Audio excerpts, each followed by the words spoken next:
Terima kasih kita aturkan kepada pimpinan Pondok Pesantren Darul Alimin Kiai Haji Hasan Haji. Selanjutnya langsung kepada guru kita Al Habib Bahar bin Ali bin Smith. Sallallahu alaihi Muhammad.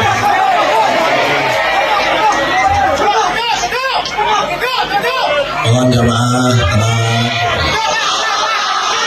Sallallahu alaihi Muhammad, sallu ala Nabi. Mohon jamaah tenang. Sallallahu ala Muhammad, sallallahu alaihi wasallam, sallallahu alaihi Muhammad, sallallahu alaihi wasallam, sallallahu alaihi wasallam, sallallahu alaihi Muhammad,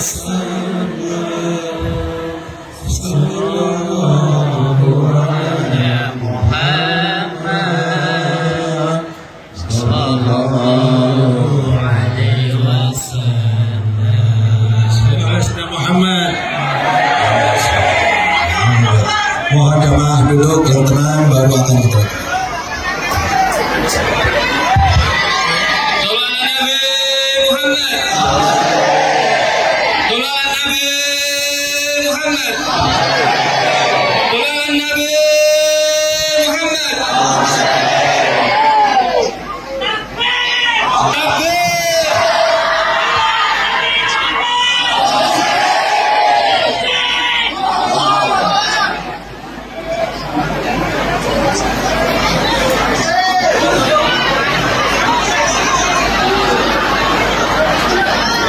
Sudah bisa tenang semuanya. Mohon duduk yang rapi kepada beliau Al Habib Bahar bin Ali bin Smith. Waktu dipersilakan. Sallu ala Sayyidina Muhammad wa ala ali Sayyidina Muhammad.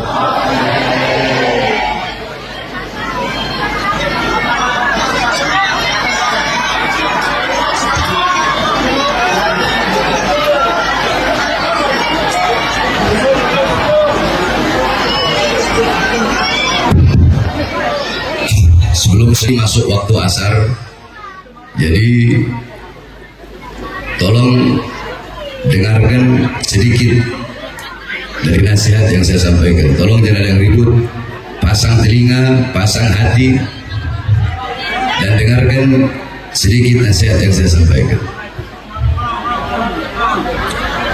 Assalamualaikum warahmatullahi wabarakatuh.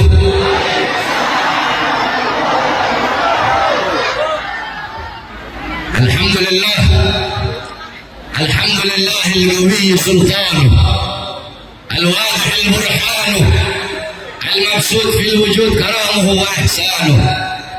Allahumma salli wa sallim wa barik wa karrim wa azim ala nur al-anwar wa sirr al-asrar wa tiryak al-akhyar wa miftah bab al-yasr sayyidina wa maulana محمد المختار وآله الأطهار وأصحابه الأخيار عدد نعم الله وإفضاله. أما بعد.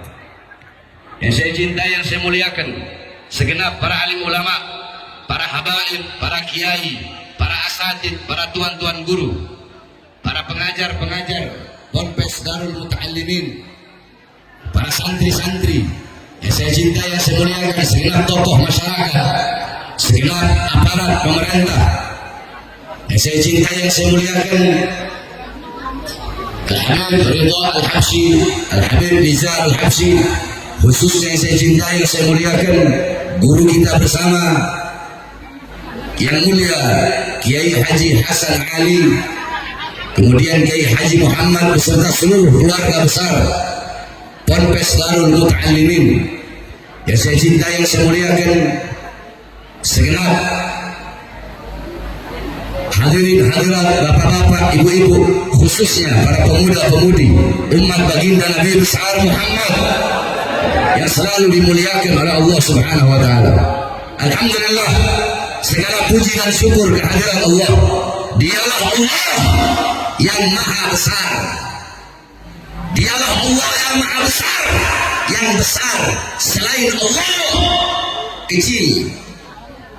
Dialah Allah yang maha kaya. Yang kaya selain Allah miskin. Dialah Allah yang maha perkasa, yang maha kuat. Yang perkasa selain Allah, yang kuat selain Allah lemah. Dialah Allah raja di atas para raja. Yang raja selain Allah hamba. Dialah Allah yang maha melihat. Yang melihat selain Allah buta terhadap warna-warna yang jauh, buta terhadap warna-warna yang tersembunyi. Dialah Allah yang maha mendengar. Yang mendengar selain Allah tuli terhadap suara-suara yang jauh dan suara-suara yang dekat akan menulikannya. Dialah Allah yang maha hidup. Yang hidup selain Allah pasti akan mati. Yang ada selain Allah pasti akan tiada. Yang wujud selain Allah pasti akan binasa. Sedangkan hidupnya Allah, adanya Allah, wujudnya Allah kekal abadi, tidak akan pernah musnah dan tidak akan pernah binasa. Dan dialah Allah yang dimana pada sore hari yang mulia ini Allah jadikan ini tempat sebagai tempat turunnya rahmat. Allah jadikan hamba-hamba yang duduk di ini majelis pada sore hari ini hamba-hamba yang Allah berikan limpahan rahmat dan kasih sayang. Allah berikan maghfirah, pengampunan. Karena duduknya kita di ini majelis mendapatkan keberkahan dan kemuliaan daripada menuntut ilmunya Allah Subhanahu wa taala. Saudara-saudara sekalian yang dimuliakan oleh Allah, Sayyidina Umar bin Khattab radhiyallahu anhu beliau mengatakan, "Inna Allah lam yahlul fi wajhil 'abdi turaban afdal min majlisil ilm." Sesungguhnya Allah tidak pernah menciptakan di muka bumi sejengkal debu, sejengkal tanah yang lebih mulia selain daripada tanah yang digunakan untuk menuntut ilmunya Allah Subhanahu wa taala. Saudara-saudara, kalian duduk pada sore hari ini, kalian duduk di sini untuk mendapatkan warisan Nabi Muhammad sallallahu alaihi wasallam. Nabi Muhammad tidak mewariskan harta, pangkat, jabatan, kekuasaan, emas, intan, permata, dinar, dirham. Bukan itu warisan Nabi Muhammad. Warisannya Nabi ilmu, amal, wara, khauf, akhlak, sabar, takwa, zuhud, ibadah, qanaah, amar ma'ruf, nahi munkar. Itu warisan Nabi Muhammad. Kita duduk di sini untuk mendapatkan warisan Nabi Muhammad. Maka ketika kita telah mendapatkan warisan Nabi Muhammad, apakah ada warisan yang lebih mahal selain daripada warisan Nabi Muhammad? Apakah ada warisan yang lebih bermanfaat bagimu dunia akhirat, yang lebih berharga bagimu dunia akhirat, yang lebih membuat engkau bahagia dunia akhirat, yang lebih membuat engkau selamat, yang menyelamatkanmu dunia akhirat, yang membahagiakanmu dunia akhirat? Apakah ada warisan yang lebih dari itu selain daripada warisan baginda Nabi besar Muhammad? Saudara, jangan kalian pikir kalian duduk di sini baca maulid, baca salawat sama Nabi, merayakan Isra Mi'raj Nabi, itu akan menampakkan kemuliaan Nabi. Tidak. Kita duduk di sini memuliakan Nabi. Kemuliaan Nabi Muhammad tidak bertambah, tapi kita yang menjadi mulia karena telah memuliakan Nabi Muhammad sallallahu alaihi wasallam. Alam tara jildal haqira mugabbalan bisalafi lama ansara jildal mushafi. Tidak pernahkah engkau melihat, tidak pernahkah engkau mendengar kulit-kulit yang tidak berharga, kulit-kulit yang tidak bernilai, kulit-kulit itu dicium oleh bibir-bibir, dicium oleh mulut-mulut ketika kulit itu menjadi sampul daripada ayat suci Al-Quran. Contoh, saya punya kambing ini saya potong kulitnya, kulitnya saya keringkan. Setelah saya keringkan, ini kulit kambing saya bagi menjadi dua. Kulit yang setengah saya bikin dompet atau saya bikin tas. Boleh nggak saya taruh di bawah? Jawab. Taruh di bawah boleh nggak? Megangnya harus punya wudhu apa enggak? Saya taruh dompet di belakang boleh nggak? Saya bakar boleh nggak? Kulit yang setengahnya lagi saya bikin sampul ayat suci Al-Quran. Boleh nggak menyentuhnya nggak pakai wudhu? Harus pakai wudhu. Ditaruh di tempat yang tinggi.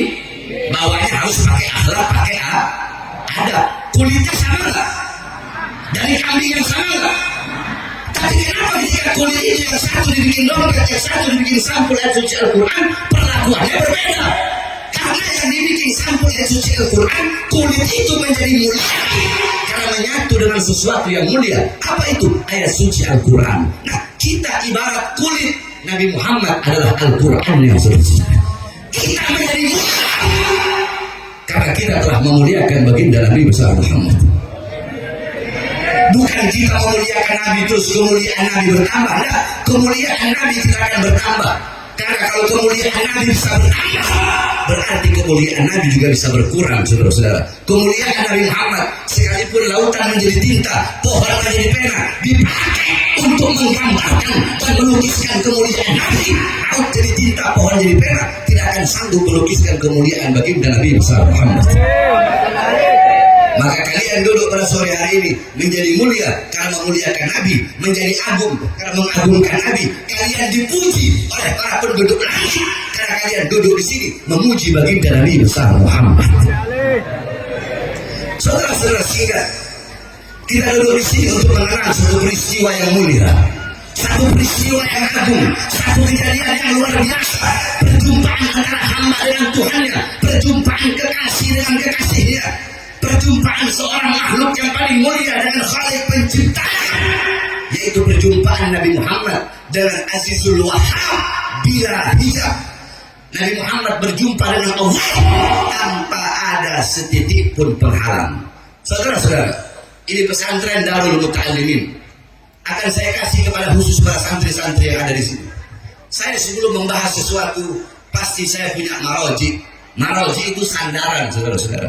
Nah, dikatakan man arada taqadduma fa'alaihi bi kutubil mutaqaddimin, faman arada ta'khir fa'alaihi bi kutubil mutaakhirin.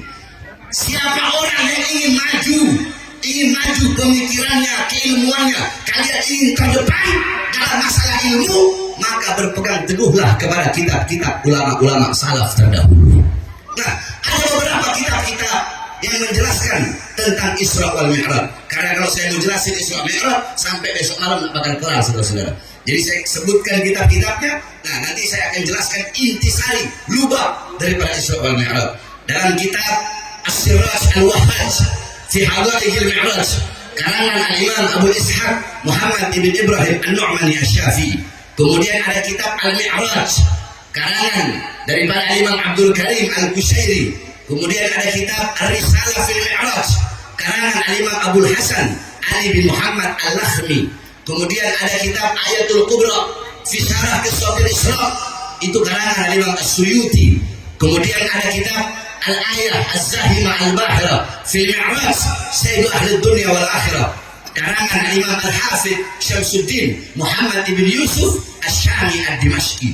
Satu lagi kitab beliau Al-Ayah Al-Bayyinat fil Mi'raj Sayyidu Ahli Al-Ardi was Samawat. Kemudian ada kitab An-Nurul Wahhaj fi Qissah Isra wal Mi'raj, karangan Imam Ali Zainul Abidin bin Muhammad Al-Hadi Al-Barzanji, kakeknya pengarang Maulid Barzanji. Nah, itu kitab disarahkan oleh cucunya, diberi nama kitab Tajul Ibtihaj ala Nurul Wahhaj, karangan Al-Imam Ja'far bin Ismail Al-Barzanji. Kemudian ada kitab Qissatul Mi'raj, karangan As-Sayyid Usman Syato' bin Muhammad Syato'. Kemudian ada lagi kitab Afdhalul Manhaj fi Isbat Isra wal Mi'raj, karangan Syekh Abdullah Mustafa Al-Maradhi. Kemudian ada lagi kitab Dawus Siraj fi Fadli Rajab wa Qissah Al-Mi'raj, itu kisah menjelaskan Isra Mi'raj dan keutamaan bulan Rajab, karangan Imam Sayyid Muhammad Amin Al-Kurdi. Kemudian ada kitab Minhajus Syami Mukhtasar Mi'raj Syami, karangan Syekh Yusuf bin Ismail An-Nabhani.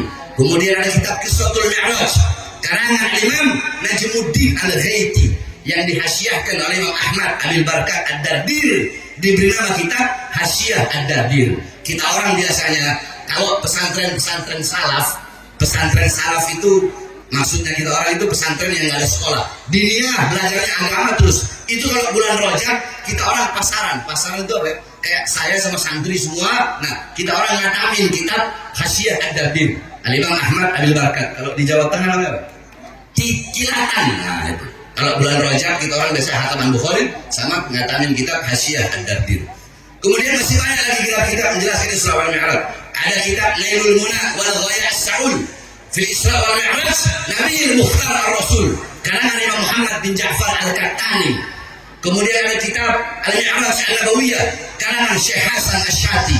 Kemudian ada kitab Hulal Ad-Dibat Al-Matruza fil Qissah Isra wal Mi'raj karangan Imam Ahmad bin Muhammad Ar-Rahwani At-Tatwani. Kemudian azan belum. Kemudian masih banyak lagi ada kitab karangan Turkani Al-Anwar Al-Bahiyah fil Mi'raj Khairil Bariyah karangan Abuya Al-Imam As-Sayyid Al-Habib Muhammad bin Alwi Al-Maliki Al-Hasani.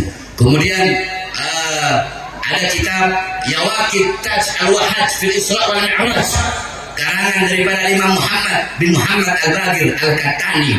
Kemudian kitab Al-Isra wal Mi'raj Mu'jizatsul Kubra li Sayyidil Anbiya karangan Imam Syekh Nafi Al-Jauhari. Dan masih banyak lagi kitab-kitab yang menjelaskan tentang Isra wal Mi'raj. Engkau pelajari dengan benar-benar kitab-kitab yang saya sebutkan tadi, maka engkau akan mendapatkan hikmah, mendapatkan lubab, intisari betul-betul pelajaran yang luar biasa daripada kisah Isra wal Mi'raj. Singkat saudara-saudara, tadi telah dibacakan oleh Kiai Hasan ayat yang dimana Allah berfirman, Subhanalladzi asra bi'abdihi lailan minal masjidil haram ilal masjidil aqsa.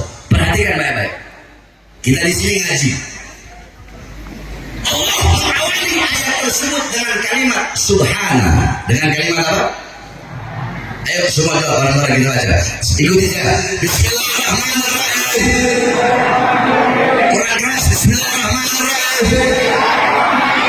Subhanalladzi asra bi'abdihi lailan minal masjidil haram ilal masjidil aqsa. Subhana bimakna tanzih, yakni tanzihullah min kulli su'. Subhana bimakna al-bara'ah, bara'ah lillah min kulli nafsin wa su'in wa mithli dhalik. Allah memulai kalimat tersebut dengan kalimat tasbih subhana. Jadi kalau ada yang pakai subhana, ayat Quran pakai subhana sama nggak pakai subhana itu nggak sama. Kalau ada ayat yang memakai diawali kalimat tasbih, kalau ayat itu menceritakan tentang tempat atau waktu atau kejadian atau sosok atau apapun itu, kalau pakai tasbih, pakai subhana sama nggak pakai subhana itu nggak sama. Kalau ada ayat pakai subhana awalnya, subhana diawali dengan kalimat tasbih. Kalau menceritakan sosok, berarti sosok itu sosok yang luar biasa. Kalau menceritakan tempat, berarti tempat itu tempat yang luar biasa. Kalau menceritakan kejadian peristiwa, berarti kejadian peristiwa itu bukan yang biasa, tapi kejadian dan peristiwa yang luar biasa. Kenapa? Karena diawali dengan kalimat tasbih. Paham? Nah, tadi kalian sudah bilang, sudah ikuti saya. Tasbih, yakni bermakna tanzih. Tasbih itu maknanya mensucikan Allah, mensucikan Allah dari segala kekurangan, dari segala keburukan. Bara'ah, melepaskan Allah dari segala aib, dari segala keburukan, kekurangan, kejelekan. Kenapa? Karena Isra wal Mi'raj adalah kalau orang-orang yang taqdimul akil ala nakal, kalau orang-orang yang lebih mendahulukan akal daripada iman, maka ini kejadian tidak masuk akal. Karena ini kejadian tidak masuk akal, makanya Allah awali dengan kalimat subhana untuk membuktikan bahwa saya tidak ada yang mustahil bagi Allah subhanahu wa ta'ala. Paham? Subhana, paham? Subhanalladzi asra bi'abdihi, maha suci zat yang telah memperjalankan pada malam hari abdihi, hambanya. Perhatikan, Allah memakai kata abd, hamba. Apa itu hamba? Al-abd, hamba yang utuh. Maksudnya hamba yang utuh bil jasad waruh, ro'a bi'adatil ain, sami'a bi'adatil udhun. Hamba yang utuh itu hamba yang melihat pakai alat mata, mendengar pakai alat telinga, menyentuh pakai alat tangan, merasa pakai alat hati, berjalan pakai alat kaki. Itu hamba yang utuh. Sebab ada sebagian riwayat dari mereka berpatokan kepada hadis Sayyidatuna Aisyah radhiyallahu anha yang mengatakan Rasulullah Isra wal Mi'raj fil manam. Nabi Muhammad Isra Mi'raj itu cuma melalui mimpi, bukan hanya ruhnya saja, bukan jasadnya. Tetapi pendapat yang paling kuat, Nabi Muhammad Isra Mi'raj dengan jasad dan juga ruh. Kenapa? Karena di ayat situ Allah memakai kata abad, hamba. Kecuali kalau Allah pakai kata mayit. Subhanalladzi asra bi mayyitihi. Kalau mayit jasadnya ada ruh. Kalau namanya hamba berarti ada ruhnya. Ruhnya, jasadnya berjumpa dengan Allah tanpa ada setitik pun penghalang. Saudara-saudara, paham? Subhanalladzi asra bi abdihi lailan. Lailan di situ memakai isim nakiro. Ya. Contoh, itu rumah. Saya bilang, saya pakai isim ma'rifat alif lam. Al-baitu isim ma'rifat artinya rumah itu. Itu rumah warnanya putih, itu rumah 2 tingkat, gentengnya warna coklat, dalam rumah itu ada ini. Tapi kalau saya bilang baitun dengan tanda tanwin, rumah itu warna apa? Rumah itu gentengnya gimana? Rumah itu terbuat dari apa? Dalam rumah itu ada siapa? Nggak tahu. Nah, kenapa Allah pakai lailan? Bimakna taklil fi muddatil Isra. Maknanya untuk penyedikitan daripada waktu malam. Allah ingin menunjukkan Nabi Muhammad Isra Mi'raj bukan 1 malam penuh. Sebab kalau al-lail berarti 1 malam penuh. Berarti hanya Allah yang tahu berapa waktu Nabi Muhammad Isra dan Mi'raj berjumpa dengan Allah Subhanahu wa taala. Minal Masjidil Haram, Isra dari Masjidil Haram. Apa itu Masjidil Haram? Tempat yang mulia, tempat yang agung. Sampai dalam hadis Rasulullah mengatakan, salatun fi masjidi hada afdal min alfi salatin fi ma siwahu. Salat di masjidku ini, maksudnya Masjid Nabawi, lebih utama daripada 1000 kali salat dibandingkan masjid yang lain, illa Masjidil Haram, kecuali Masjidil Haram. Salatun fi masjidil haram afdal min 100,000 salatin fi ma siwahu. Salat di masjidil haram 100.000 kali lebih utama dibandingkan dengan masjid-masjid yang lain. Minal masjidil haram ilal masjidil aqsa. Dari masjidil haram ke masjidil aqsa. Apa itu masjidil aqsa? Tempat yang mulia, tempat yang agung, tempat yang suci, tempat dimi'rajkan Nabi Muhammad SAW. Dalam hadis Rasulullah SAW bersabda, la tushaddur rihal illa ila 3 masajid, masjidi hada wa masjidil haram wa masjidil aqsa. Tidak ada bepergian yang lebih utama selain pergi ke 3 masjid, Masjid Nabawi, Masjidil Haram dan Masjidil Aqsa. Nabi Muhammad Allah isrokan dari tempat yang mulia menuju tempat yang mulia. Allah naikkan dari tempat yang mulia menuju tempat yang paling mulia sehingga berjumpa langsung dengan Allah Subhanahu wa taala. Ketika itu saya kalau mau ceritakan gimana Mi'rajnya nggak bakal selesai. Ini waktu sebelum jam 4 harus selesai. Karena kita bakal sholat asar. Nah, intinya saudara-saudara, ketika Jibril alaihissalam ditanya oleh Rasulullah, wahai Jibril, kau ikut dengan kau berjumpa dengan Allah. Apa kata Jibril? Kata Jibril, wahai Muhammad, wahai Rasulullah, aku tidak akan bisa berjumpa dengan Allah. Aku akan hancur, aku akan musnah, aku akan terbakar, aku akan menjadi api, hancur lebur. Hanya engkau yang bisa berjumpa dengan Allah. Nabi Muhammad berkata, bukankah engkau tercipta dari cahaya, wahai Jibril? Jibril menjawab, ya, aku memang tercipta dari cahaya, tapi aku bukan bagian dari cahaya Allah. Sedangkan engkau Allah ciptakan dari cahaya, dan engkau bagian dari cahaya Allah itu sendiri, sehingga hanya engkaulah yang bisa sampai kepada Allah. Saya tanya, Bapak-bapak ini tahu matahari? Ini kalau kita mau tamsilkan pakai akal, tahu matahari? Andaikan bumi sampai ke matahari, hancur nggak bumi? Ya jelas hancur nggak? Planet-planet yang lain, kalau dia mau sampai ke matahari, hancur nggak? Hancur. Yang bisa sampai ke matahari hanya cahaya matahari itu sendiri. Ketika dia mengeluarkan cahaya, nanti yang bisa balik ke dia cahaya dia sendiri. Tidak ada yang bisa berjumpa dengan Allah kecuali bagian dari cahaya Allah itu sendiri, yaitu baginda Nabi besar Muhammad SAW. Paham? Paham? Loh, Beb, hadisnya apa, Beb? kalau Nabi Muhammad itu tercipta dari cahaya Allah. Dan Jabir bin Abdullah Ansari radhiyallahu magal, qultu ya Rasulullah bi abi wa ummi akhbirni an awwal syai'in khalaqa Allah qabla al-asya. Qala ya Jabir khalaqa Allah qabla al-asya nuru nabiyyika Muhammadan sallallahu alaihi wasallam min nurih. Dari Jabir bin Abdullah Ansari, beliau bertanya, ya Rasulullah, demi ayahku, demi ibuku, akhbirni, beritahu aku siapa makhluk yang pertama kali Allah ciptakan sebelum Allah ciptakan apa-apa. Belum ada langit, belum ada bumi, belum ada sorga, belum ada neraka, belum ada arsy, belum ada golam Allah, perannya Allah, belum ada syajaratul ahya, pohon kehidupan, belum ada syajaratul tuba, belum ada apa-apa. Yang ada hanya Allah. Sebelum Allah tidak ada apa-apa, sesudah Allah tidak ada apa-apa. Makhluk yang pertama kali Allah ciptakan nuru nabiyyika Muhammadin, cahaya nabimu, yaitu cahaya Nabi Muhammad, khalaqa min nurih, yang telah Allah ciptakan dari cahaya Allah Subhanahu wa ta'ala. Nah, saudara-saudara sekalian, bahkan para ulama ada yang mengatakan siapa yang lebih mulia, sendal Nabi Muhammad ataukah Jibril yang lebih mulia? Jibril tidak bisa berjumpa langsung dengan Allah, tetapi Nabi Muhammad bahkan sendalnya berjumpa dengan Allah Subhanahu wa ta'ala. Kenapa sendal itu menjadi mulia? Padahal sendal itu hanya dari kulit, sebagaimana yang saya jelaskan tadi pertama. Sendal itu hanya dari kulit, tapi sendal itu menjadi mulia karena menyatu dengan sesuatu yang apa itu? Telapak kaki indah baginda Nabi besar Muhammad SAW.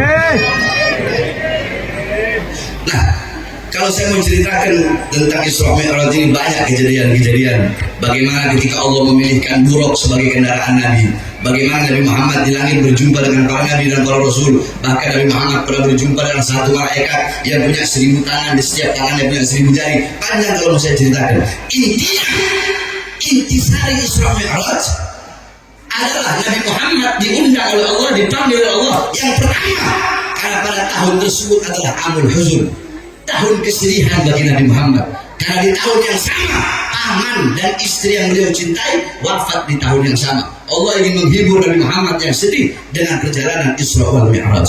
Kemudian yang paling utamanya, yang paling pentingnya, Allah undang Nabi Muhammad untuk menerima satu perintah yang mulia. Ketika Allah memerintahkan perintah-perintah yang lain cukup melalui Al-Quran. Allah perintahkan puasa cukup melalui Quran. Allah perintahkan haji cukup melalui Quran. Allah perintahkan sedekah cukup melalui Quran. Allah perintahkan menuntut ilmu cukup melalui Quran. Allah perintahkan apapun cukup melalui Quran. Tapi ketika Allah perintahkan perintah yang satu ini tidak cukup melalui Quran, Allah undang langsung Nabi berjumpa dengan Allah untuk menerima perintah tersebut, karena begitu mulia, begitu agung, begitu penting, dan begitu harus kita dahulukan perintah tersebut. Karena langsung, ibarat kata begini, saya kalau mau nyuruh perintah-perintah yang biasa lewat WhatsApp cukup, Lil beli ini, Lil Jalil pergi ke sini, isi Jalil, Lil ke sana, Lil ke sana, Lil ke sana. Tapi kalau saya mau nyuruh sesuatu yang penting, Lil sekarang datang ngadep ke ruangan, langsung Lil begini, paham?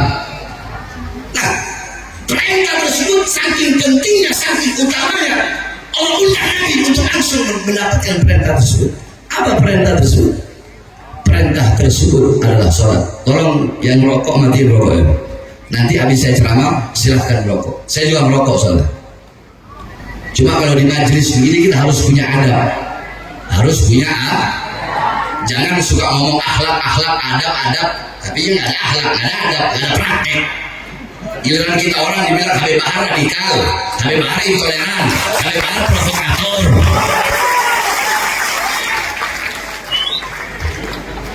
Tolong yang merokok dimatikan rokok. Nah, jadi saudara-saudara, tadi Kiai Hasan sudah bawa satu hadis, as-shalah imaduddin, sholat itu tiang agama.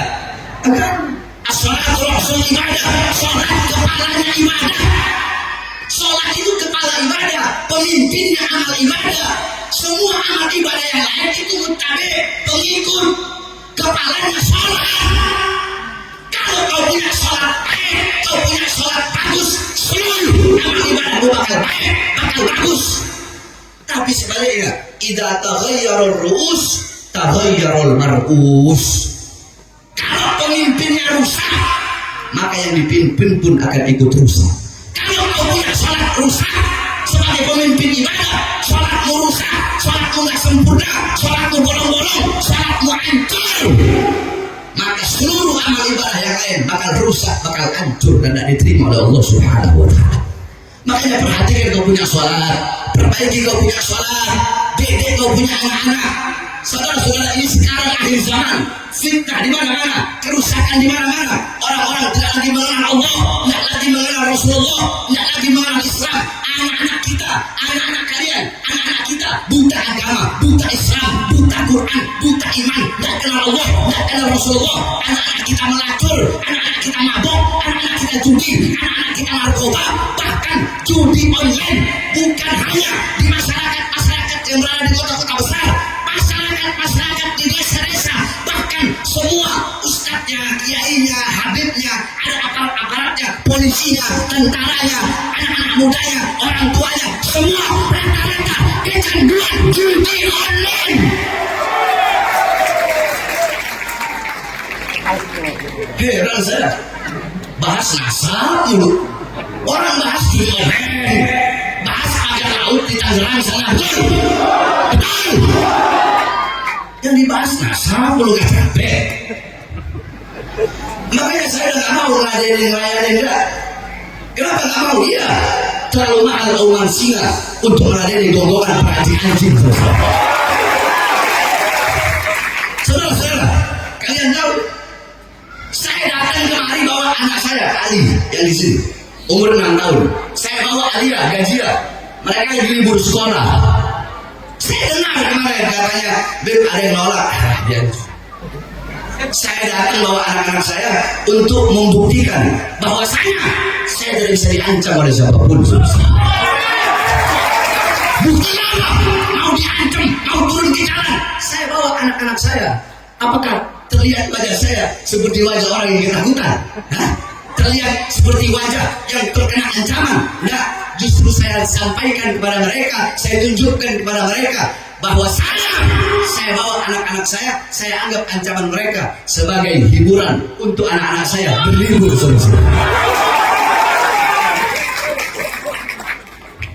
Bahkan saya tidur nyenyak. Loh, Habib kok bisa tidur nyenyak? Ditolak diri tapi tidur nyenyak. Ya, saya tidur nyenyak. Kenapa? Karena 1 juta teriakan domba tidak akan mengganggu tidurnya seekor singa, saudara. Jangan ajarkan saya tentang provokasi. Jangan kalian bilang saya provokasi. Oke, saya jelaskan sekarang. Saudara-saudara, saya 13 kali masuk penjara. Saya keluar masuk penjara, baru bebas 1 hari, langsung dibawa ke Nusa Kambangan. Bebas dari lapas Gunung Sindur, belum 1 bulan masuk lagi kasus KM50, saudara. Jadi jangan. Saudara-saudara, saya dibilang provokasi, dibilang pemecah belah. Sekarang saya tanya, Anda masyarakat Malang, jawab yang keras. Saya bebas dari lapas Gunung Sindur itu siang tahun 2021. Kalian dengar? 2021 saya bebas. Siang saya keluar, malamnya ngumpul semua. Habaib, kiai-kiai, ustaz-ustaz, umat ngumpul nyambut saya. Saya bilang dalam hati, ini kalau saya ceramah, saya ditahan. Tapi gak apa-apa, udah risiko berjuang. Saya ceramah. Nah, pertanyaannya, apa isi ceramah saya yang membuat saya ditahan lagi? Kan itu pertanyaannya. Apa isi ceramah saya yang dibilang provokasi, yang dibilang meresahkan? Pertanyaannya, isi ceramahnya apa? Kan itu. Mau tahu? Ibu mau tahu nggak? Mau tahu? Waktu itu saya ceramah, saya bilang, hei Jokowi, hei Presiden, hei Panglima TNI, hei Kapolri, hei pejabat, hei aparat. Waktu itu musim corona, saya bilang, rakyat kalian kurung dalam rumah, tapi tidak kalian kasih makan, tidak kalian berikan kebutuhan pokoknya. Kalian mau bikin hidup rakyat atau mau bikin baitul rakyat? Saya tanya, itu provokasi? Jawab provokasi. Provokasi. Itu meresahkan atau pembelaan? Atau pembelaan? Jawab yang jujur. Kalau provokasi, bilang provokasi. Hah? Siapa yang saya bela? Siapa yang saya bela? Yang kedua, saya bilang, kayak para pejabat, kayak para aparat, berapa banyak warung-warung kecil, warung-warung Sunda, warung-warung Betawi, warung-warung Batak, warung-warung Jawa, kalian tutup di masa corona, tapi perusahaan-perusahaan besar, perusahaan-perusahaan asing tetap buka di masa corona. Itu provokasi, meresahkan. Terus apa? Apa? Siapa yang saya bilang? Siapa yang saya bilang? Yang ketiga saya bilang, hei pejabat, hei aparat, hei para pemangku kekuasaan, hei para anggota dewan.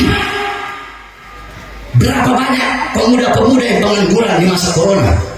Pemuda-pemudi banyak yang pengangguran, tetapi tenaga kerja dari asing terus kalian kirim dari Cina ke daerah Polewali, apa ke daerah Borowali. Padahal lagi musim corona, pengangguran banyak, tapi tenaga kerja kalian kirim dari Cina. Itu provokasi. Provokasi. Meresahkan. Terus apa?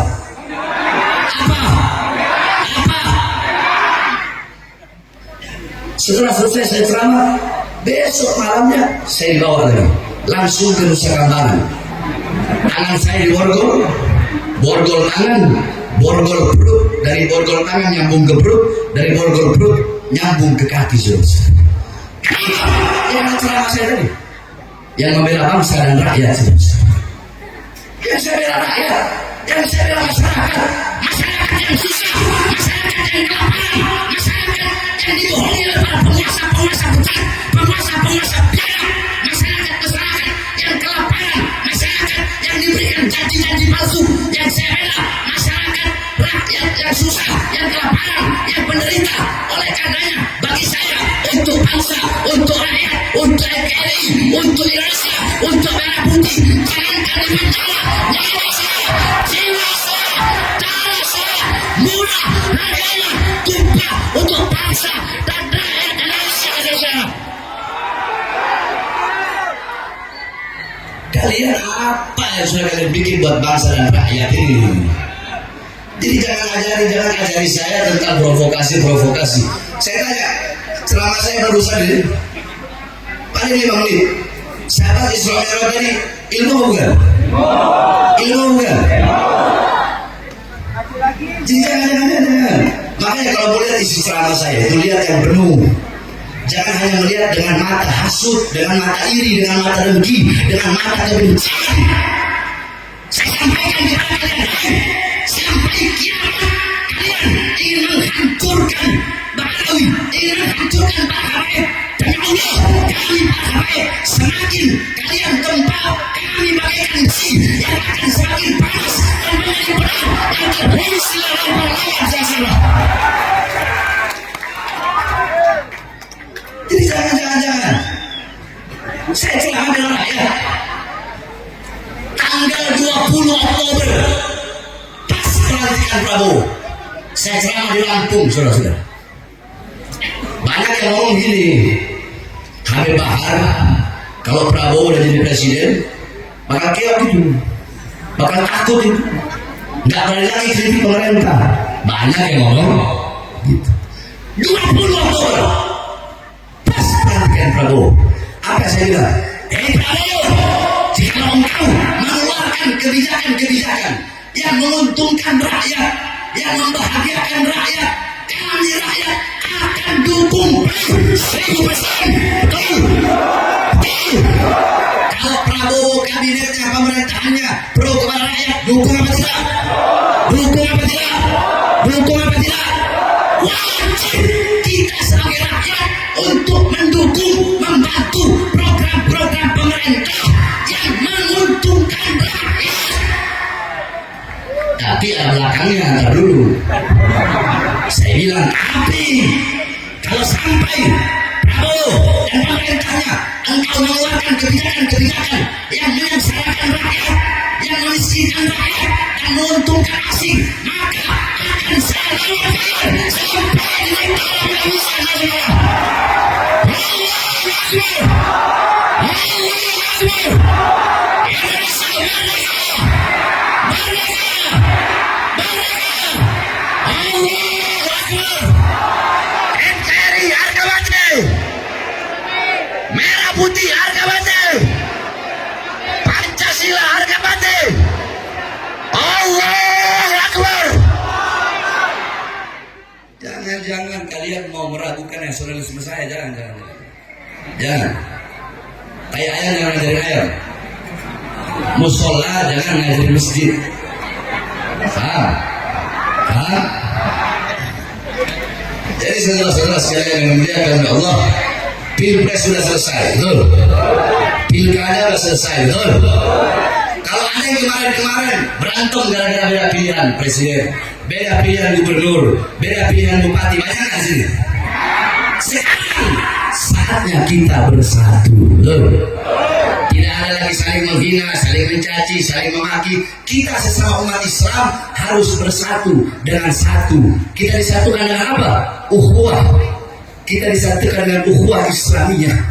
Adapun yang di luar Islam, yang Kristen, yang Buddha, yang Hindu, yang Katolik, walaupun mereka bukan saudara seagama, tapi mereka adalah saudara kita, ukhuwah wataniyah, saudara kita sesama bangsa, satu bendera, satu tanah air, satu NKRI, dan satu merah putih.